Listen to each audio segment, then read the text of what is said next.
Welcome to the first presidential prediction for 2024 in the month of May. Let's see exactly how it's going down. So, very quickly addressing the results right now in polls, we have Donald Trump winning the popular vote by 1.5 on the aggregate. Now, it's important to keep in mind, of course, that Donald Trump leading by this much is unprecedented. In fact, this is the most he's led since I've been doing these in the past several weeks.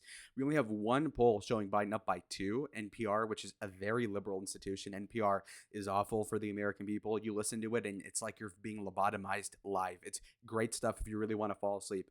But yeah, NPR, very liberal, PBS Marist, again, all government funded, all Democrat, basically staffed. Now, otherwise, some ties, whether that be the Morning Consult poll, whether that be Quinnipiac or Yahoo News. But if you look at the more normal pollsters like CNN or Harvard Harris, Trump is winning by a lot.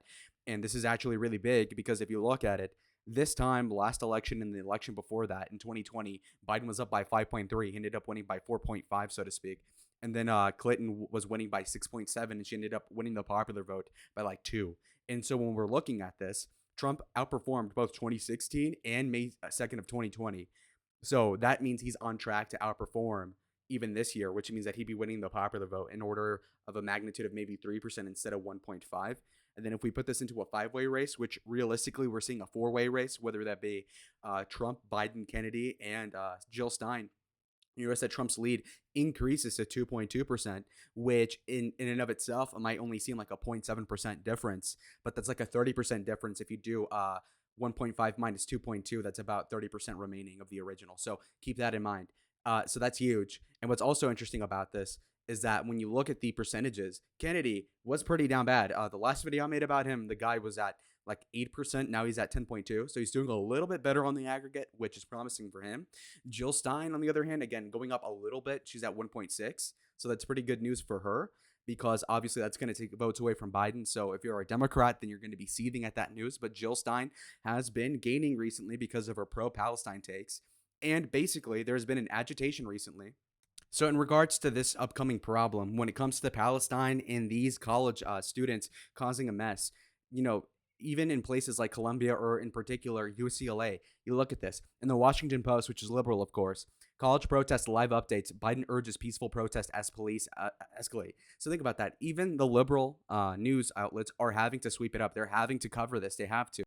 All this is a bad look, by the way. This is like Occupy Wall Street, where you had a liberal politician in Obama having a further left contingent of the youth, in this case, those broke people that didn't have a job coming out of the Great Recession, biting the ankles of Obama, saying he wasn't doing a good enough job. And now we have a contingent of a huge part of Gen Z that normally would be voting for Biden just automatically are now going to be hesitant and probably banking their vote on RFK or Jill Stein. Okay. So when we think about it one way, we have an election to which we have a contingent of boomers and Gen X people, probably these Joe Rogan types, that are going to be like, I'm apathetic to Biden and I wouldn't normally vote for him, but I'm going to vote for Kennedy. Hence why there's 10% voting for him in the survey. And we have a contingent of people, which is smaller, but still real and notable in Jill Stein support. And if we look in Michigan in particular, a lot of people say that Michigan's the most important swing state. It has a ton of electoral votes. And you look at this, and when you look at it in a 5-way context, you'll notice that Jill Stein has 1.8. So that's better than what she does overall. So that means that Jill Stein is like 30% more popular as a proportion of her support in Michigan due to this Palestine issue. So you can see that it's literally costing Joe Biden about 0.5% in the election. And we're talking about a swing state. So 0.5% in a swing state is like a 20% margin of error, which is huge. And so that really hurts his odds, low key. In fact, I'll even break it down even more for y'all, okay? Jill Stein was polling at about 1.5% at the national level, but at Michigan, she's doing 1.8, and she's probably going to do better with the Palestine thing getting even larger of becoming an issue that's getting worse for Biden.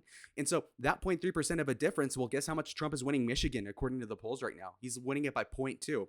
So now his lead is literally only because of Jill Stein. Think about it. So that's why these third-party candidates are such a hindrance for Joe. And in particular, when it comes to Kennedy, even his popularity takes a shot. It goes from 10.2 at the national to 8.6. And then Stein and West grow at the back of that, which is to show that there's a further left dissonant vote that is not going to Biden that otherwise would have been. And that's horrible. But what is the Biden campaign doing to fix this? This is their attempt at a sweep up job. Okay. We have tons of people that are being paid 6 figures to make fluff pieces for the Biden campaign. And a lot of these guys aren't even paid. They just love the Democrats. And this is what they're doing. This is what they're touting. Joe Biden has learned how to wear a black tie. Oh my gosh, he wore a sparkling dress. Some guy you don't know about. This guy looks like he's in a funeral. Oh my God, look at this actor that fell off 5 years ago. Oh my God, look, there's this comedian. Oh my God, there's Wolf Blitzer from CNN. Oh my God, wow, this is awesome. This is what the campaign is all about for these people. And then their counter to whatever boringness they have going on is the Stormy Daniels case, which is where Trump, had his time with some blonde bimbo 18 years ago and they can't let it go. In a campaign, in an election that is somewhat open with 50 states, of course, over 30 of them are completely irrelevant to the campaign. And what I mean is that they're going to go either way, regardless of what happens to either candidate's campaign. And so we're just going to fill out the ones that do matter. And so we've got a lot of these out the way. Let's get right into it. So I think Colorado is going Democrat. If you believe it or not, I think the demography is very disfavorable to the Democrats. This year, I would say it's disfavorable to them insofar as the suburbs are reverting to being more Republican. That being said, they are super leftist at this point, so I'm going to leave it as blue. Similar stats apply to New Mexico, where I think New Mexico is about as Democrat as Texas is Republican. And while there's certain cases where it might be close, like in 2018, or with Ron Chetty in 2020, truth is that these are going to stay polarized as long as I live, I think. Now, going forward, I think that we could also say that Virginia is going blue as well. When we look at where the big money is around the Beltway in the Alexandria region, Nova counties, these are called, in Northern Virginia, we know for a fact that these are super pro-establishmentarian. And so, whereas in Michigan, you could see a far left dissonant vote screwing Biden over in the blue collar areas, we know that these people in Virginia that are Democrat are of the higher, not aristocratic, but definitely richer than average. And so that's not going to be a problem. And these people are definitely more pro-Zionist than are the people in Michigan. There's not going to be these Democrat Muslim voters that are going to dissent from Biden like they would in Michigan, in Virginia. And so I think it's going to stay blue for that reason. When we're looking at another state, I think New Hampshire is also super favorable to Democrats. It's a state that's really pro-Biden. It's hard to explain why, and there hasn't been a lot of money put into serving the state, and it's not even in these aggregates, despite it being a swing state, in my opinion, which kind of tells you that if they're putting more money into North Carolina, which is a super pro-Trump state, then that shows that New Hampshire is pretty safe Democrat, if I had to guess. It also only has 4 electoral votes, by the way, so maybe that's why they don't care. But anyway, 5.4% is a lead for Trump in North Carolina, so we're going to fill that in already.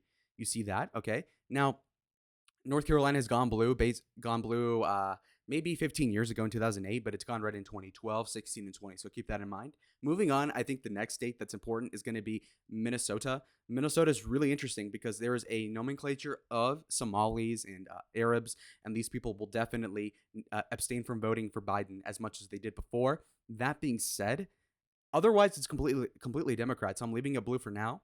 That moves me on to Maine, which won't really matter. I'll just put this all red aside from that one district. I think Florida's going safe red, of course. Not only are there a ton of Jews in Florida, but a ton of the money in Florida is from those donors. You think they're going to vote for Genocide Joe, allegedly?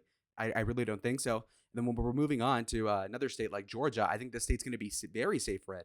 You move on and you look at it, and the thing is really a thing of beauty. It's a ruby at this point. You look at a 1v1. Not even factoring Kennedy, and Trump's winning it by 3.8. And if you put it in a 5-way with Kennedy involved, you'll notice right off the bat that he's winning by 6. And so Kennedy helps a ton. And it's hard to explain why, but it's true. And that's at the face of Kennedy going on these conservative platforms. I think he did an interview with Shapiro. And so you might think he's trying to vie for more of that conservative vote share. But either way, I think it's going to hurt Biden regardless. And so let's move on to Georgia being a red state. Moving on, I think the next closest state would probably be Arizona. Trump is winning it by 5 in the polls. I think that's a little lofty considering there's this whole abortion debacle. That being said, Trump has done a great job at distancing himself from the insane decision that the Supreme Court did. While I might agree with that decision, basically the optics of it were freaking terrible, and they're on track to repeal it anyway. And so it was literally for nothing, and probably has costed Carrie Laker campaign in the Senate. But that being said, that's for another video. But I think for now that Trump has a 5-point lead in the 1v1 against Biden. And if you look at the Kennedy result, Kennedy actually hurts Trump in this case, which is really odd. But if you notice the slant of the states, this is interesting with the candidates. Jill Stein only has 0.8% of the vote share in Arizona, whereas in Michigan, she has a 1.8%. So she has over 2 times the support in Michigan than she does in Arizona. And if you notice, Michigan has a lot of Arabs. So where do you think their vote is going? So again, a net 1% difference in the vote share in Michigan over this Palestine issue. So Michigan is single-handedly being torn to Trump ostensibly over the Palestine thing, which is crazy. So anyway, red Arizona.